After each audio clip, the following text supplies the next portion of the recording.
तो ये जो है ना आपका फर्स्ट चैप्टर जो सेट है उसके जो लास्ट एक्सरसाइज है जो डिग्री टेबल के सिलेबस में से उसका क्वेश्चन है भाई। तो देखो एक बार क्या लिखा हुआ है। तो भाई एक सर्वे कराया गया, उस सर्वे में क्या पाया 67% वो पीपल हैं जो प्रोडक्ट P1 को लाइक करें। इसका मतलब है कि 100 में से 67 वो हैं जो प्रोडक्ट P1 को लाइक करते हैं, 73% वो हैं जो प्रोडक्ट P2 को लाइक करें। यानी 100 में से 73 वो हैं जो प्रोडक्ट P2 को लाइक करें। ठीक है, इसका मतलब जो टोटल है फिर तो वो 100 हो गए अपने, और X% वो हैं जो प्रोडक्ट P1 और P2 दोनों को लाइक करें। तो आपको X की बतानी है वैल्यू। तो देखोगे X की वैल्यू आप कैसे निकालोगे, तो थोड़ा अलग से क्वेश्चन है यो। तो फर्स्ट जो लाइन उसका मतलब मैंने आपको बता दिया कि 67% वो हैं जो प्रोडक्ट P1 को लाइक करें, यानी 100 में से 67 वो हैं जो प्रोडक्ट P1 को लाइक करें। तो फिर टोटल तक आपके 100 होगी ना, और टोटल का मतलब होता है यूनिवर्सल सेट, यानी कि यूनिवर्सल सेट में जो नंबर ऑफ एलिमेंट है तो फिर वो 100 होगी, क्योंकि 100 में से 67 है जो प्रोडक्ट P1 को लाइक कर रहे हैं।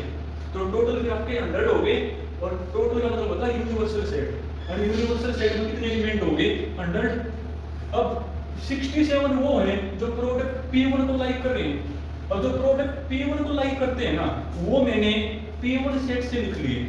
ठीक है, तो फिर P1 सेट में जो नंबर ऑफ एलिमेंट बैठे हैं वो कितने होंगे अपने 67 होंगे।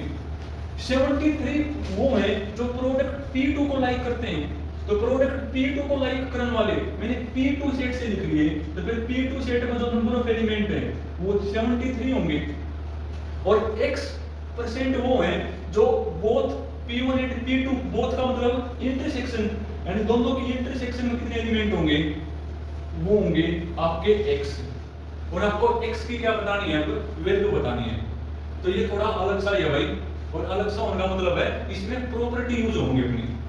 तो इसमें एक तो ये वाली प्रॉपर्टी यूज होगी कि number of element P1 intersection P2 less than equal to होगा NP1 and NP1 intersection P2 less than equal to होगा NP2। ये वाली प्रॉपर्टी है। वैसे आपको दिख भी रहा होगा ये प्रॉपर्टी सही है कि दो सेट की इंटरसेक्शन में जो नंबर ऑफ एलिमेंट है वो दोनों सेट के एलिमेंटों से कम नहीं होंगे, क्योंकि इंटरसेक्शन का आप सिर्फ कॉमन एलिमेंट लेते हो, और यहाँ कॉमन तो होंगे ही बाकी भी होंगे। तो दो सेट की इंटरसेक्शन में जो नंबर ऑफ एलिमेंट होंगे वो पहले सेट से भी कम होंगे, इक्वल हो सकते हैं, और दूसरे सेट से भी क्या होंगे कम।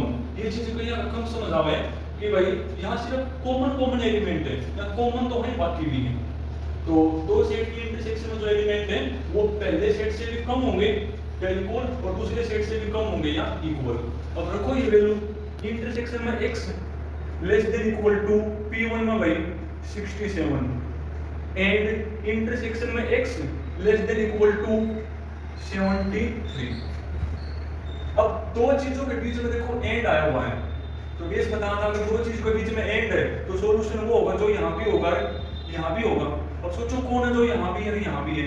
आप ऐसे सोचो कोई नंबर है जो 67 या उससे भी लेस है, 73 या उससे भी लेस है, तो मैं ये कह सकूं कि वो जो नंबर है ना वो 67 या उससे तो लेस होगा ही होगा, कि कोई नंबर 67 या उससे भी लेस है और 73 या उससे भी लेस है, तो आप कह सको कि वो नंबर 67 से तो लेस होगा ही होगा। जिसको ना समझ में आई हो तो वो जो नंबर लाइन है उसका सहारा ले लो कि दोनों में कॉमन कौन है, और कोई नंबर है वो 67 या उससे लेस है, ये मान लो आपका 67 है तो लेस किससे साइड होंगी, तो 67 या उससे लेस यानी ये होगा।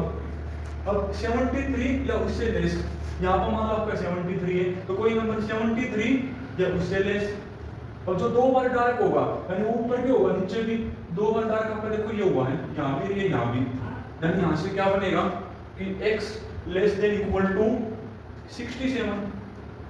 तो इसको नाम दो इक्वेशन नंबर 1। अब एक यूनियन के ऊपर बेस प्रॉपर्टी भी यूज होगी इसमें भाई। यूनियन के ऊपर बेस क्या यूज होगी, also N P1 union P2 less than equal to होगी एन यूनिवर्सल।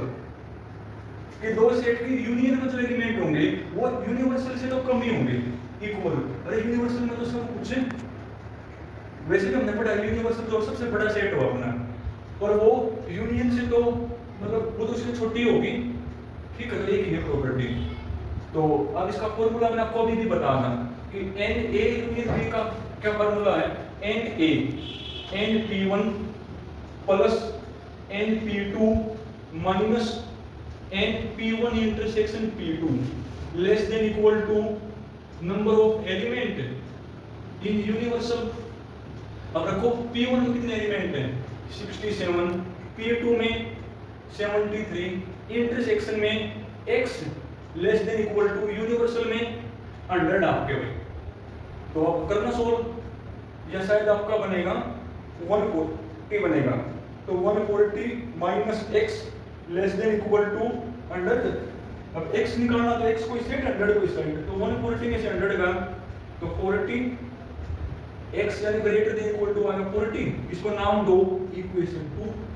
और अब इक्वेशन 1 और इक्वेशन 2 से आप क्या लिख पाओगे, तो फ्रॉम इक्वेशन 1 एंड इक्वेशन 2 है कि x greater than equal to होगा 40 और लेस देन इक्वल टू होगा 67। इसमें ये मेन आपकी प्रॉपर्टी है भाई, एक तो दो सेट की इंटरसेक्शन में जो एलिमेंट है वो दोनों सेट से कम ही मिलेंगे।